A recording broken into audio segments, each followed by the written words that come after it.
तरीके से ट्वीट किया है, कहा है कि जिस तरह से शूद्र सपा कह रही है, वो कहीं ना कहीं इस समाज का अपमान करने का काम कर रहे हैं, संविधान की अवहेलना कर रहे हैं। देखिए, बाबा साहब भीमराव अम्बेडकर ने संविधान में 4 जाति बनाई,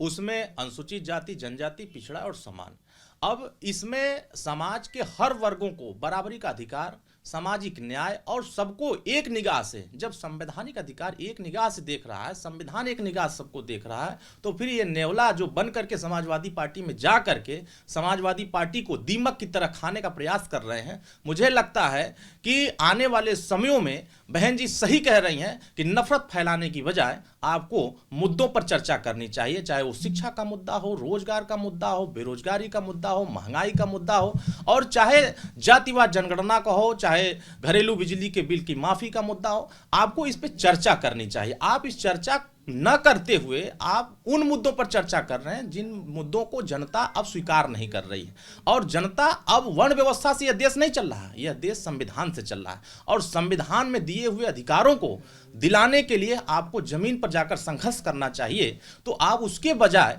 आप उन मुद्दों को ज्वलित उजागर कर रहे हैं जिन मुद्दों से अब जनता का कोई सरोकार नहीं है। तो आने वाले समयों में ये नेवला जो बन करके जो समाजवादी पार्टी में दीमक तरह खा रहे हैं, आने वाले समय में समाजवादी पार्टी को पूरी तरह से खोखला बना देंगे, समाप्तवादी बना देंगे। तब तक मुझे लगता है ये वहां चैन से नहीं बैठेंगे, क्योंकि ये विकास के रास्ते से भटक गए हैं, लोहिया जी के सिद्धांतों से भटक गए हैं, मान्यवर कांसीराम साहब के विचारों से भटके हुए लोग हैं, ये अंबेडकर के रास्ते से भटक गए हैं। तो जो विकास का रास्ता लेके चलते थे, अब वो धर्म का रास्ता, चार चौपाई का रास्ता लेके चल रहे हैं। तो मुझे लगता है रामचरितमानस का एक चौपाई समाजवादी पार्टी को पूरी तरीके से चारपाई पर लेटा करके वो छोड़ेगा, और उत्तर प्रदेश की जनता जीरो पर समेट करके 2024 में समाजवादी पार्टी को समाप्तवादी बना करके ही दम लेगी। क्योंकि वो आने वाले समयों में जिस तरह लड़ाई लड़ रहे थे, चाहे वो एक समान अनिवार्य फ्री शिक्षा की लड़ाई लड़ना नहीं चाहते,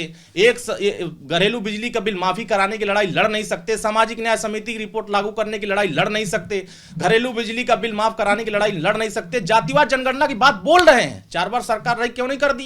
दिए होते तो आज बोलने की जरूरत नहीं पड़ती। तो आप सत्ता में रहते हैं तो अति पिछड़ों का हक लूटते हैं, उनको जमीन लूटते हैं, उनको थाने में प्रताड़ित करते हैं, उनके हिस्सेदारी को लूटते हैं, और जब सत्ता आपसे बाहर चले जाते हैं तो आपको ये सब नजर आते हैं। तो ये भी अब समझदार हो गए, ये भी सीख गए हैं, ये भी समझ गए हैं कि समाजवादी पार्टी उत्तर प्रदेश में अगर कोई सबसे बड़ा अति पिछड़ों का दुश्मन है तो वो समाजवादी पार्टी है, और उसके नेता श्री अखिलेश यादव। एक और सवाल है, जिस तरीके से सीटों पर बीजेपी ने जीत हासिल की, समाजवादी पार्टी का खाता भी नहीं खुला है 2024 के लोकसभा चुनाव से पहले, ये परिणाम कैसे आप इसको देखते हैं? देखिए, ये संकेत साफ है कि जिन लोगों के सहारे समाजवादी पार्टी अभी ढिढोरा पीट रही थी कि हम सब सीट जीतेंगे, और गिनती कर रहे थे कि भारतीय जनता पार्टी समाप्त की तरफ जा रही है, कि ये एक दिन ये घट रहा है, रोज एक एक दिन घटा रहे थे, और जनता ने अभी फैसला दे दिया कि बुद्धिजीवी वर्गों ने वोट किया है, पढ़े लिखे लोगों ने वोट किया है। कल तक ईवीएम पर आरोप लगाते थे, अब ईवीएम से चुनाव नहीं हुआ है, बैलेट पेपर से चुनाव हुआ है। तो जब बैलेट पेपर से भी समाजवादी पार्टी चुनाव हार रही है, तो इससे उनको अंदाजा लग गया है कि अब जनता कितना इनके साथ खड़ी हो रही है, और ये जिन मुद्दों को लेकर अब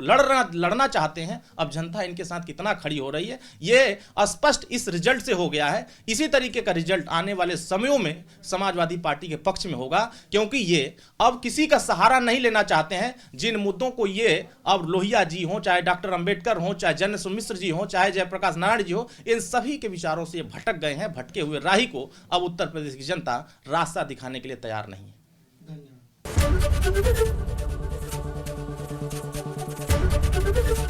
एबीपी गंगा, खबर आपकी, जुबान आपकी।